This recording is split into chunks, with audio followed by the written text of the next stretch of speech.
Chapter 12. Scientists use the subconscious mind.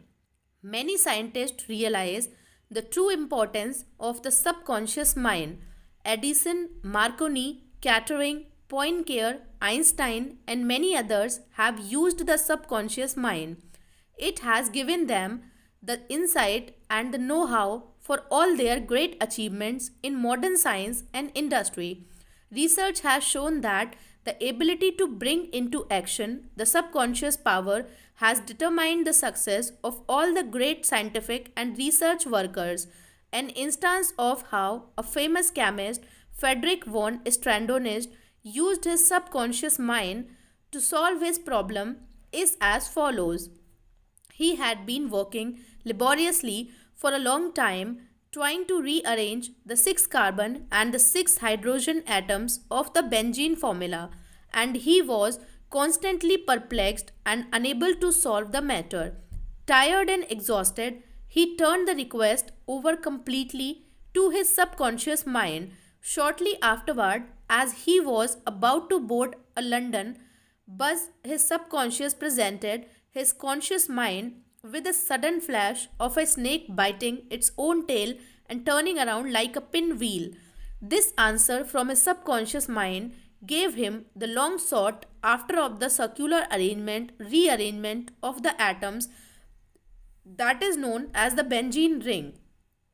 How a distinguished scientist brought forth his inventions. Nikola Tesla was a brilliant electrical scientist who brought forth the most amazing innovations.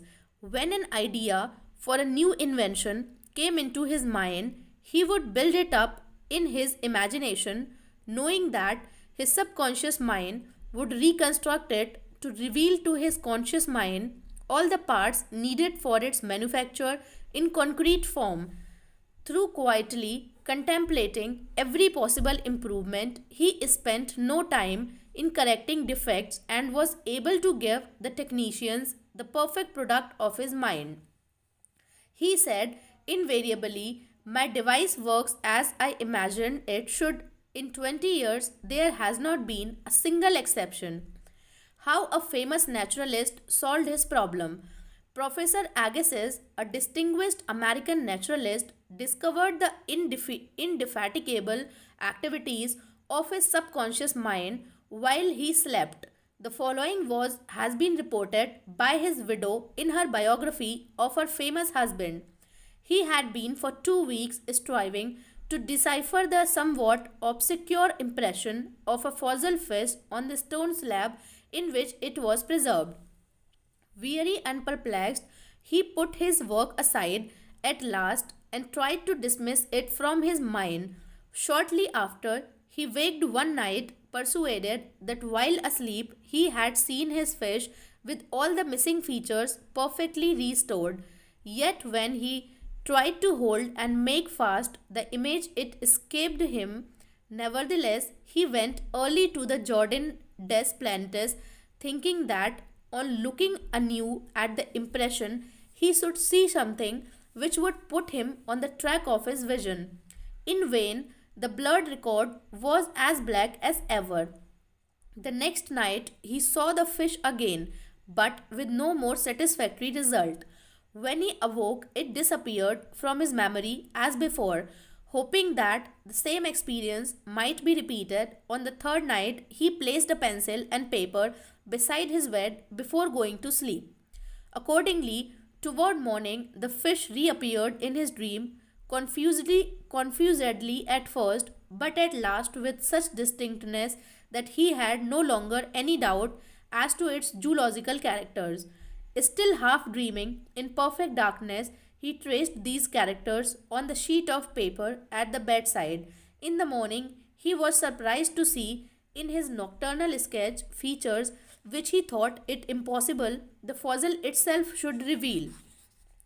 He hastened to the Jardin des Plantes and with his drawing as a guide succeeded in chiseling away the surface of the stone under which portions of the fish proved to be hidden. When wholly exposed, it corresponded with his dream and his drawing, and he succeeded in classifying it with ease. An outstanding physician solved the problem of diabetes. Some years ago, I received a clipping from a magazine describing the origin of the discovery of insulin. This is the essence of the article as I recall it. About 40 years ago or more, Dr. Frederick Banting, a brilliant Canadian psychiatrist and surgeon, was concentrating his attention on the ravages of diabetes. At that time, medical science offered no effective method of arresting the disease. Dr. Benting spent considerable time experimenting and studying the international literature on the subject. One night, he was exhausted and fall asleep. While asleep, his subconscious mind instructed him to extract the residue from the degenerated pancreatic duct of dogs. This was the origin of insulin, which was helped in millions of people. You will note that Dr. Benting had been consciously dwelling on the problem for some time, seeking a solution, a way out, and his subconscious responded accordingly. It does not follow that you will always get an answer overnight. The answer may not come for some time. Do not be discouraged. Keep on turning the problem over every night to the subconscious mind prior to sleep, as if you had never done it before. One of the reasons for the delay may be that you look upon it as a major problem. You may believe it will take a long time to solve it. Your subconscious mind is timeless and spaceless. Go to sleep believing you have the answer now. Do not postulate the answer in the future. Have an abiding faith in the outcome. Become convinced now as you read this book that there is an answer and a perfect solution for you. How a famous scientist and physicist escaped from a Russian concentration camp. Dr. Lothar van Blank Skimmer, a member of the Rocket Society and an outstanding research electronic engineer, gives the following condensed summary of how he used his subconscious mind to free himself from certain death at the hands of brutal guards in a Russian prison camp coal mine. He stated he states as follows: I was a prisoner of war in a coal mine in Russia and I saw men dying all around me in that prison compound. We were watched over by brutal guards, arrogant officers, and sharp, fast thinking commissioners. After a short medical checkup, a quota of coal was assigned to each person. My quota was 300 pounds per day. In case any man did not fill his quota, his small food ration was cut down, and in a short time he was resting in the cemetery. I started concentrating on my escape.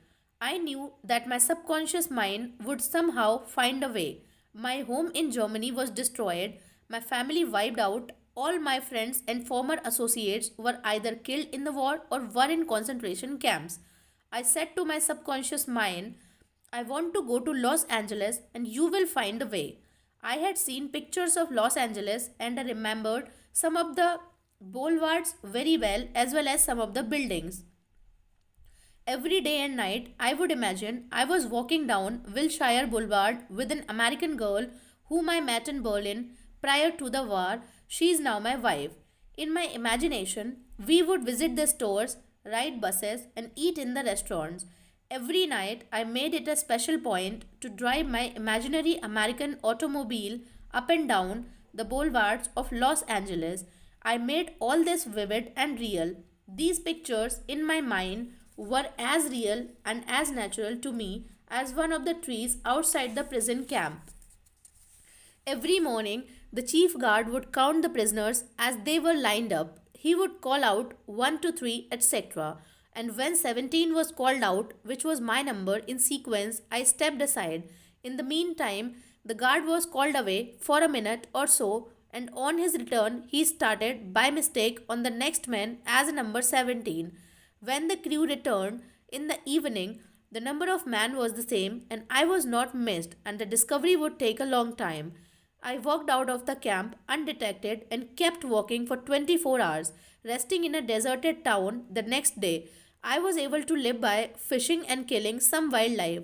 I found coal trains going to Poland and traveled on them by night until finally I reached Poland. With the help of friends, I made my way to Lucerne, Switzerland. One evening at the Palace Hotel, Lucerne, I had a talk with a man and his wife from the United States of America. This man asked me if I would care to be a guest at his home in Santa Monica, California. I accepted, and when I arrived in Los Angeles, I found that their chauffeur drove me along Wilshire Boulevard and many other boulevards which I had imagined so vividly in the long months in the Russian coal mines. I recognized the buildings which I had seen in my mind so often. It actually seemed as if I had been in Los Angeles before I had reached my goal. I will never cease to marvel at the wonders of the subconscious mind. Truly, it has ways we know not of. How archaeologists and paleontologists reconstruct ancient scenes. These scientists know that their subconscious mind has a memory of everything that has ever transpired. As they study the ancient ruins and fossils through their imaginative perception, their subconscious mind aids them in reconstructing the ancient scenes. The dead past becomes alive and audible once more. Looking at these ancient temples and studying the pottery, statuary, tools, and household utensils of these ancient times, the scientists tell us an age when there was no language. Communication was done by grunts, groans, and signs. The keen concentration and disciplined imagination of the scientist awakens the latent powers of his subconscious mind, enabling him to clothe the ancient temples with roofs and surround them with gardens, pools, and fountains. The fossil remains are clothed with eyes, sinews, and muscles, and they again walk and talk. The past becomes the living present, where we find that in the mind there is no time or space. Through disciplined, controlled, and directed imagination, you can be a companion of the most scientific and inspired thinkers of all time. How to receive guidance from your subconscious. When you have what you term a difficult decision to make, or when you fail to see the solution to your problem, begin at once to think constructively about it. If you are fearful and worried, you are not really thinking. True thinking is free from fear. Here is a simple technique you can use to receive guidance on any subject. Quiet the mind and still the body. Tell the body to relax. It has to obey you. It has no volition, initiative, or self conscious intelligence. Your body is an emotional disk which records your beliefs and impression. Mobilize your attention, focus your thought on the solution to your problem. Try to solve it with your conscious mind. Think how happy you would be about the perfect solution. Sense the feeling you would have if the perfect answer were yours now. Let your mind play with this mood in a relaxed way, then drop off to sleep. When you awaken and you do not have the answer, get busy about something else. Probably when you are preoccupied with something else, the answer will come into your mind like toast pops out of a toaster. In receiving guidance from the subconscious mind, the simple way is the best. This is an illustration. I once lost a valuable ring which was in heirloom. I looked everywhere for it and I could not locate it. At night, I talked to the subconscious in the same manner that I talk to anyone. I said to it prior to dropping off to sleep, "You know all things. You know where that ring is, and you now reveal to me where it is."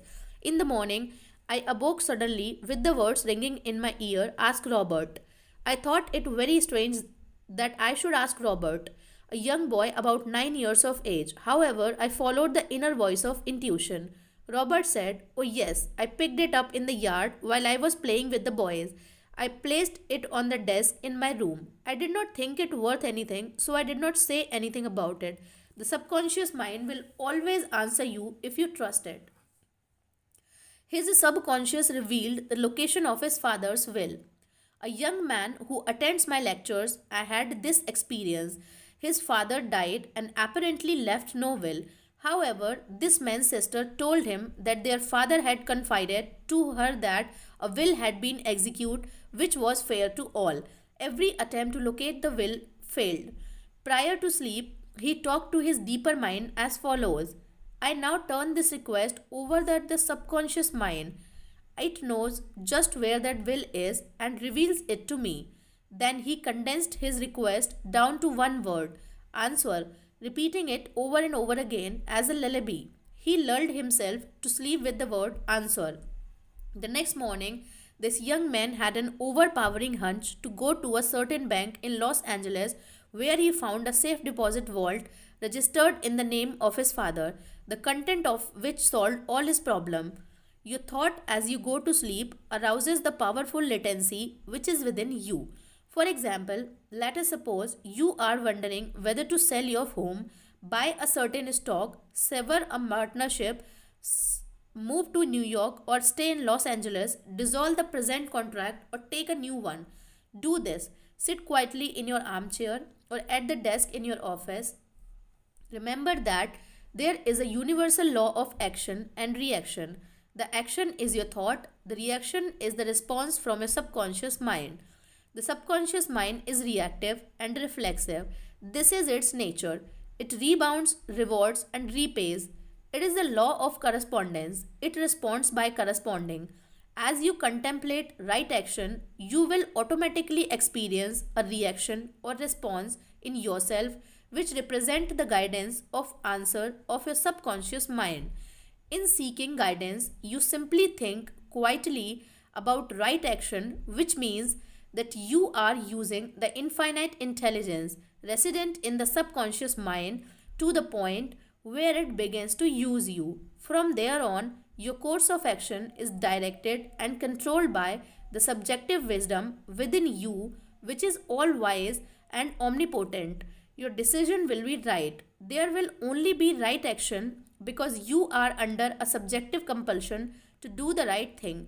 I use the word compulsion because the law of the subconscious is compulsion. The secret of guidance. The secret of guidance or right action is to mentally devote yourself to the right answer until you find its response in you. The response is a feeling, an inner awareness, an overpowering hunch whereby you know that you know. You have used the power to the point where it begins to use you. You cannot possibly fail or make one false step while operating under the subjective wisdom within you. You will find that all your ways are pleasantness and all your paths are peace. Highlights to recall. Number 1. Remember that the subconscious mind has determined the success and wonderful achievements of all great scientific workers. Number 2. By giving your conscious attention and devotion to the solution of a perplexing problem, your subconscious mind gathers all the necessary information and presents it full blown to the conscious mind. Number 3. If you are wondering about the answer to a problem, try to solve it objectively. Get all the information you can from research and also from others.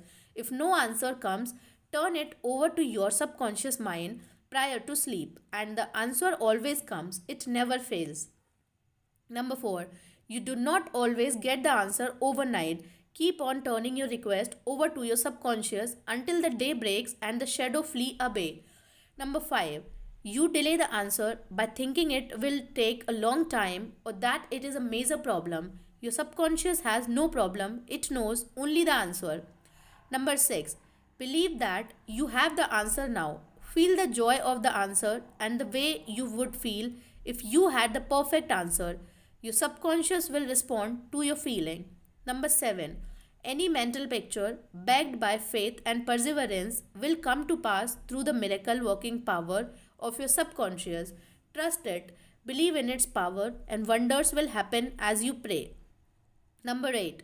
Your subconscious is the storehouse of memory, and within your subconscious are recorded all your experiences since childhood. Number 9. Scientists mediating on ancient scrolls, temples, fossils, etc. are able to reconstruct scenes of the past and make them alive today. Their subconscious mind comes to their aid. Number 10. Turn over your request for a solution to your subconscious prior to sleep. Trust it in and believe in it, and the answer will come. It knows all the sees all, but you must not doubt the question of its powers. Number 11. The action is your thought, and the reaction is the response of your subconscious mind. If your thoughts are wise, your actions and decisions will be wise. Number 12. Guidance comes as a feeling, an inner awareness, an overpowering hunch by which you know that you know. It is an inner sense of touch. Follow it.